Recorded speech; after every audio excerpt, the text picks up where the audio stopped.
आज समानता का संकल्प दिवस 23 सितंबर 2024। आज हम नेपाल लुम्बिनी समानता का संकल्प दिवस मना रहे हैं और आप सबको समानता का संकल्प दिवस के अवसर पर ढेर सारी शुभकामनाएं। 23 सितंबर 1970 में बड़ौदा में कुछ मनुवादी लोगों ने डॉक्टर बाबा साहब अम्बेडकर इनके आत्मनिर्माण को ललकारा। डॉक्टर बाबा साहब अम्बेडकर ने बड़ौदा में पास के ही बगीचे के नीचे एक पेड़ के नीचे उदास रात बिताई। उन्होंने सोचा कि मेरे जैसे विदेश से आए हुए शिक्षित के साथ ये मनुवादी लोग ऐसा व्यवहार करते होंगे तो मेरे समाज के और शिक्षित लोगों के साथ कैसा व्यवहार करते होंगे। तो उन्होंने संकल्प किया उस पेड़ के नीचे संकल्प किया कि मैं मेरे उपेक्षित मैं मेरा पूरा जीवन इच्छित समुदाय का जीवन बेहतर बनाने में लगाऊंगा। मैं उन्हें हक और मानवाधिकार दिलाऊंगा जो कि उन्होंने हमें संविधान के माध्यम से दिलाए। एक ऐसा धर्म जिस धर्म का आधार वर्ण में व्यवस्था है वो हिंदू धर्म उन्होंने त्याग कर मतलब विषमतावादी धर्म को त्याग कर मानवतावादी बुद्ध धर्म स्वीकारा और हम सबको बुद्ध धर्म का मार्ग दिखाया। 1956 में डॉक्टर बाबा साहब अम्बेडकर 16 दिसंबर 1956 में अपने 10 लाख अनुयायी को बुद्ध धर्म देने वाले थे, लेकिन 6 दिसंबर 1956 में उनका मृत्यु हो गया। ये मृत्यु संशयास्पद था। मैं कहना चाहती हूँ इस समय मैं कहना चाहती हूँ अरे इंसान को इंसान बनाने के लिए बुद्ध ने राज्य छोड़ा। इंसान को इंसान बनाने के लिए बुद्ध ने राज्य छोड़ा। सम्राट अशोक ने युद्ध छोड़ा, फुले ने घर छोड़ा और मेरे डॉक्टर बाबा साहब अम्बेडकर ने धर्म छोड़ा। ये बात हमें समझनी चाहिए। मैं 1 नवंबर 2022 अजंता गुफाएं देखने गई। वहाँ के बुद्ध शिल्प तथा चित्र देखकर मैं बुद्ध के इतिहास से, बुद्ध के कार्य से, बुद्ध के विचार से बहुत प्रभावित हुई और वहीं पर मैंने संकल्प लिया कि मैं भारत को ही नहीं तो पूरे विश्व को बुद्ध बनाऊंगी। और आज समानता का संकल्प दिवस के अवसर पर मैं आप सबसे विनती करती हूँ कि आप सबने भी यह संकल्प लेना चाहिए कि हम भारत को ही नहीं तो पूरे विश्व को बुद्धमय बनाएंगे। मैं कहना चाहती हूँ कि भारत यह बुद्ध की भूमि है। बुद्ध यह धर्म नहीं, बुद्ध यह धर्म है जो जीवन संस्कार बताता है, विचार प्रणाली बताता है। ये बात हमें समझनी होगी। और आज समानता का संकल्प दिवस के अवसर पर आप सबको ढेर सारी शुभकामनाएं। धन्यवाद। जय भीम, नमो बुद्धाय, जय मूल निवासी।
बहुत से विभिन्न देशों का बौद्ध विहार निर्माण हो चुका है, बौद्ध विहार है। विभिन्न देश का लोगों का यहाँ वर्ष में लाखों तीर्थ यात्री लुम्बिनी में आता है कि ऐसे बौद्ध कार्यक्रम और ज्यादा हो। अम्बेडकर बौद्ध कार्यक्रम भी इसमें हो, ये हम चाहता है। इसीलिए हम आप लोगों को विनीत करता है कि ये एक बार नहीं, बार बार ऐसा कार्यक्रम होना चाहिए। हम लोग लुम्बिनी डेवलपमेंट ट्रस्ट आपको वेलकम करता है, विनीत भी करता है, आप लोगों का वेलकम भी करता है। अब आप लोगों का ये कार्यक्रम का सफलता का शुभकामना भी देता है। धन्यवाद। धन्यवाद सानू राजा साक्य जी। और इसके बाद नेपाल के पूर्व कैबिनेट मंत्री और बुद्ध अभियंता जो हमारे अम्बेडकरवाद को फैलाने के लिए और जो हमारे मिशन को मुझे बहुत मेरी गार्जियन के रूप में वो हेल्प करते हैं। मुझे जो काठमांडू में हमें कोई भी हेल्प नहीं करते थे तो वो हमारे साथ में खड़े हुए थे बाबा साहब का मिशन चलाने के लिए। उनका नाम है केशवमान साक्य जी। वो अपनी वाणी रख दीजिए तो और सुन के अपने अम्बेडकरवादी और बुद्धिज्म लोग और खुश हो जाएंगे।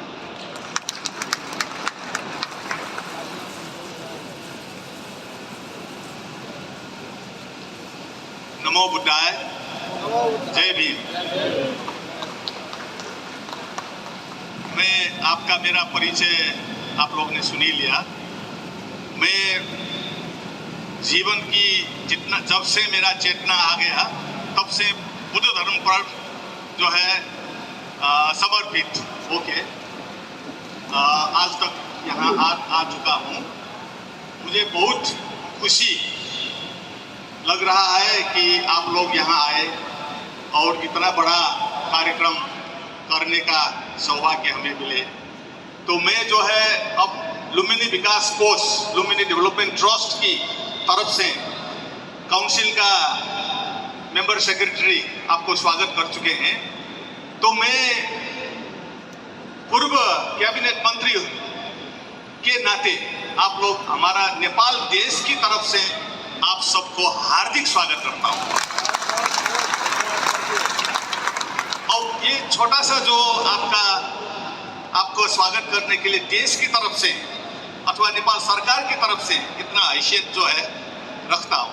इसीलिए आपका स्वागत जो है बहुत ऐतिहासिक हो, आपका कार्यक्रम सफल हो और यहाँ से जो है आपका नया ऊर्जा, नया एनर्जी अथवा नया शक्ति लेकर आप लोग फिर भारत में अथवा वर्ल्ड में आप जो है छाने का आपको जो है शुभकामना देता हूँ। एक बात थोड़ा सा, नेपाल को आपने शायद भारत में सुना होगा कि नेपाल विश्व का एकमात्र हिंदू राष्ट्र, लेकिन ये सही बात नहीं था।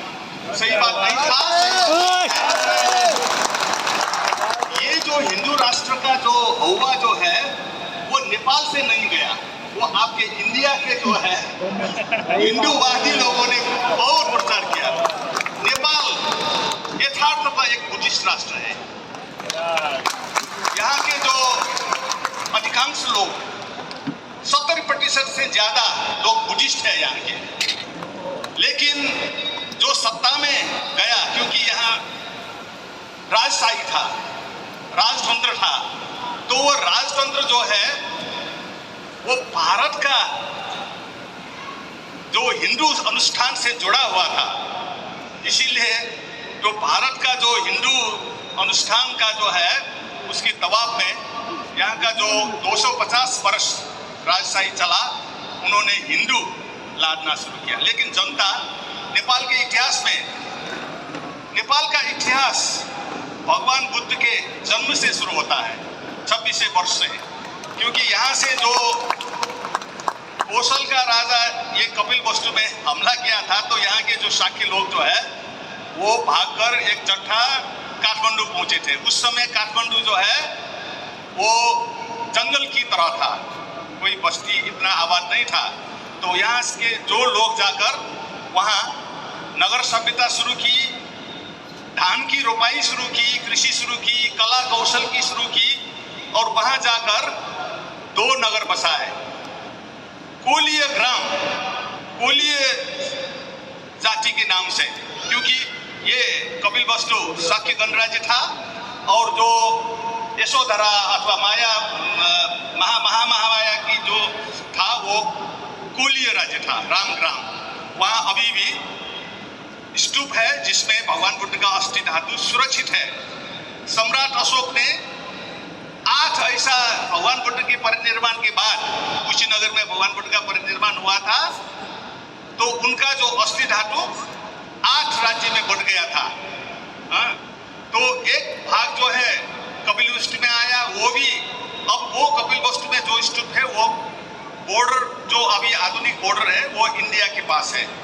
लेकिन भगवान बुद्ध का जो 29 वर्ष जो जीवन बीता, उसका युवा अवस्था तक वो फिर नेपाल में है। आप लोग शायद जाएंगे चिलोराकोट पुरातात्विक भाग में। तो कुशीनगर में जो परिनिर्वाण के बाद अस्थि धातु को बंटवारा हुआ, एक भाग लिच्छवी ले गए, एक भाग मगध ले गए, एक भाग कोलीय ले आए, क्योंकि कोलीय वो भगवान बुद्ध की माओली था, और शाक्य ले गए। तो इस तरह 8 भाग में बांटा था। सम्राट अशोक ने समय में 7 स्तूप से जो है वो अस्थि धातु निकलकर सारा संसार में बंटवारा 84,000 स्तूप बनाया। लेकिन वो रामग्राम, ये कोलीय का जो भाग में था, वो स्तूप को जो है वहाँ के नागवंशी लोगों ने उसको फोड़ने नहीं दिया। सम्राट अशोक को भी वो नहीं दिया। तो इसी के कारण आज तक वहाँ के कोलीय लोगों ने अथवा नागवंशी लोगों ने जो बचा रखा है वो अभी तक बचा है। ये विश्व का जो है सबसे महंगा धरोहर वही है, अभी भी है वो। तो आप लोग भी अगर हो जाए तो बात में कोलीय राज्य का था। तो काठमांडू में उस समय नेपाल, काठमांडू को ही नेपाल कहते थे, वो नेपाल उपत्यका में यहाँ से जाकर वहाँ सभ्यता शुरू किया था। कोलीय ग्राम, दक्षिणी कोलीय ग्राम, 2 कोलीय ग्राम की नगर से नगर सभ्यता शुरू हुआ। तो उस समय से यहाँ से गए हुए शाक्य और कोलीय लोग, और यही शाक्य और कोलीय लोग फिर ये थोड़ा सा उधर जाकर जो है मौर्य बन गए। हमारा अपना इतिहास, अब आप लोग का अपना इतिहास होगा, लेकिन हमारे पास जो इतिहास है, जो हम जीवित हैं, तो वो नेपाल उपत्यका में तब से जो है सम्राट अशोक आए 200 वर्ष बाद। सम्राट अशोक के समय में फिर दो नगर और बन गए। एक उनकी बेटी की शादी वहीं हुई थी, तो उनकी बेटी जो है देवपाल शाक्य राजकुमार से हुआ, तो देवपाटन करके अभी उसी के अंतर्गत पशुपति भी पड़ता है। पशुपति भी पहले एक बौद्ध विहार था, आप लोग जानकारी के लिए। लेकिन बाद में जो है वो अब पशुपति एक हिंदू स्थल, बहुत हिंदुओं के लिए बहुत महत्वपूर्ण स्थल बन गया। वहाँ एक नगर बना सम्राट अशोक की बेटी का। तो सम्राट अशोक भी, हमारा कहना कि वो भी आए थे। अब वो ऐतिहासिक हिस्टोरियंस, इतिहास भी उसको नहीं मानता है, क्योंकि उसका ठोस रिपोर्ट नहीं। लेकिन हमारा जो अपना जो परंपरा से आए हुए इतिहास है, तो एक पाटन कहते हैं दक्षिणी, उसमें एक बहुत बड़ा नगर फिर सम्राट अशोक के नाम में, अशोक पटन, सम्राट अशोक के नाम में चौथा नगर बनाया। उसमें अभी भी वहाँ 5 अशोक स्तंभ खड़ा है।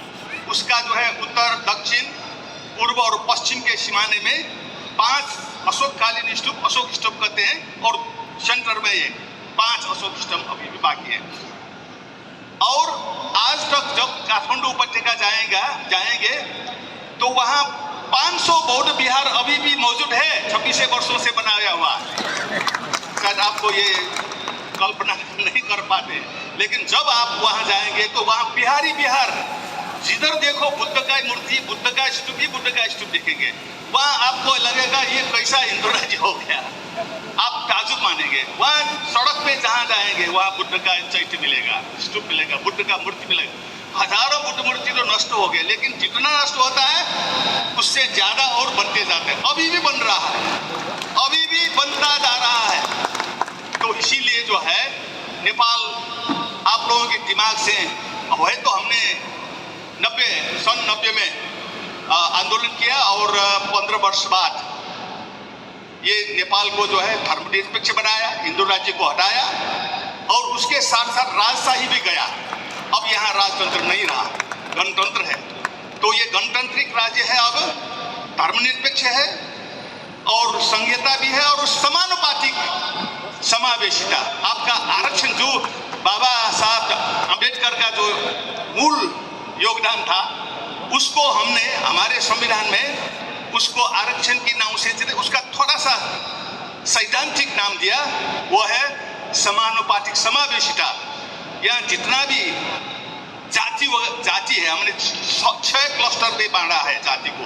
आपके SC ST OBC कहते हैं, तो यहाँ जो है SC को अभी भी दलित और आदिवासी जनजाति, OBC को अभी मधेसी कहते हैं, और मुस्लिम और थारू और खस आर्य जो है वो 30% है, वो राज्य में था। लेकिन अब क्या हुआ कि वो खस पहले वो अपने को क्षेत्रीय कहता था, लेकिन हमने अनुसंधान किया, वो पश्चिम पहाड़ में है।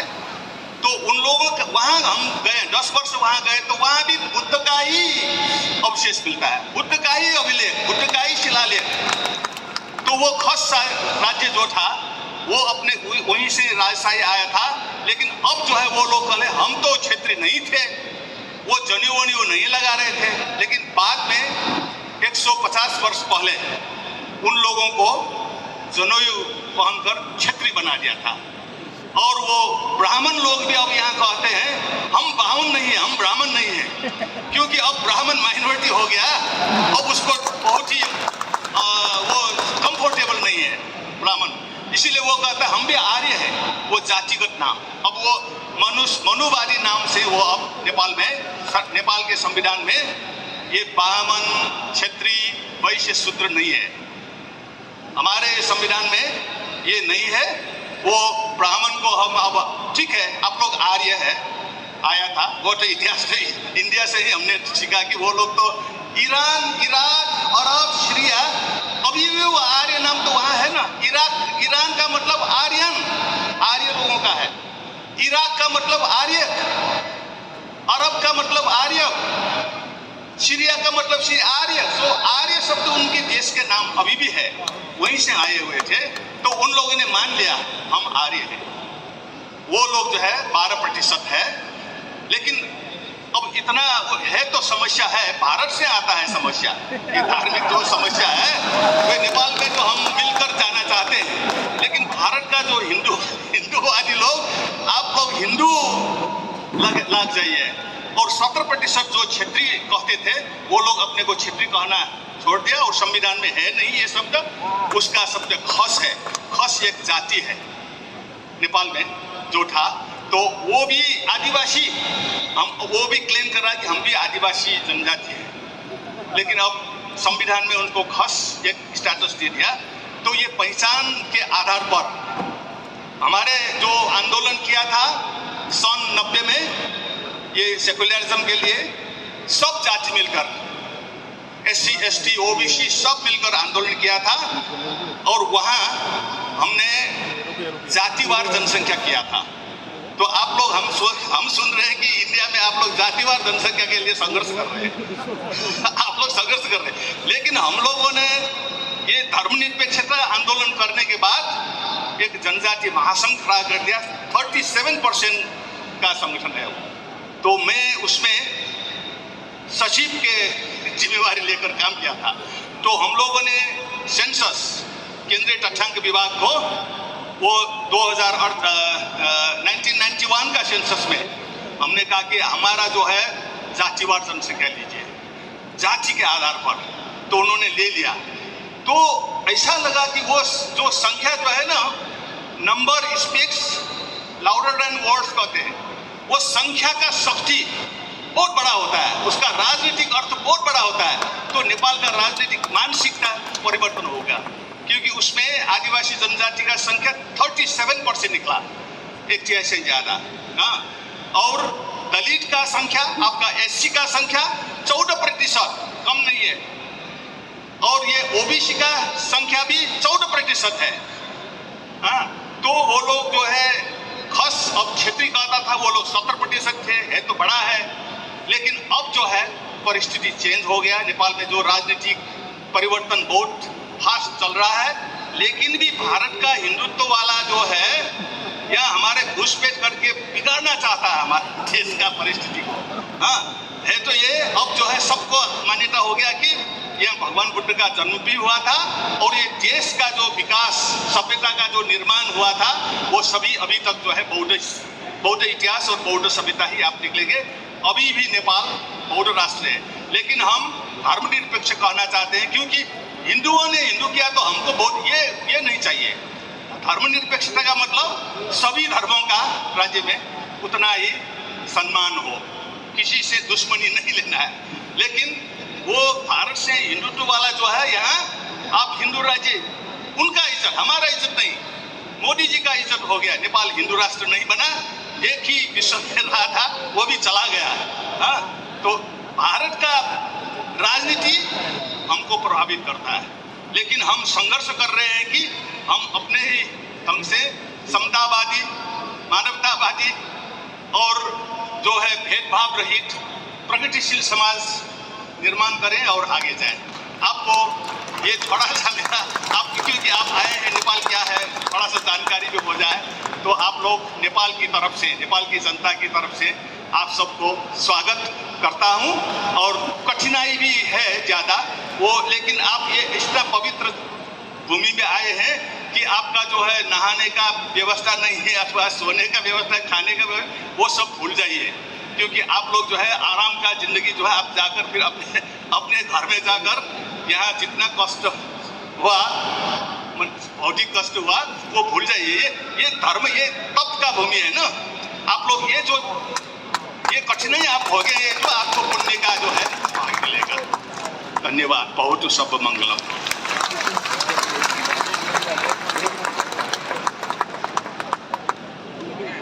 हेलो, साथी कहाँ गए?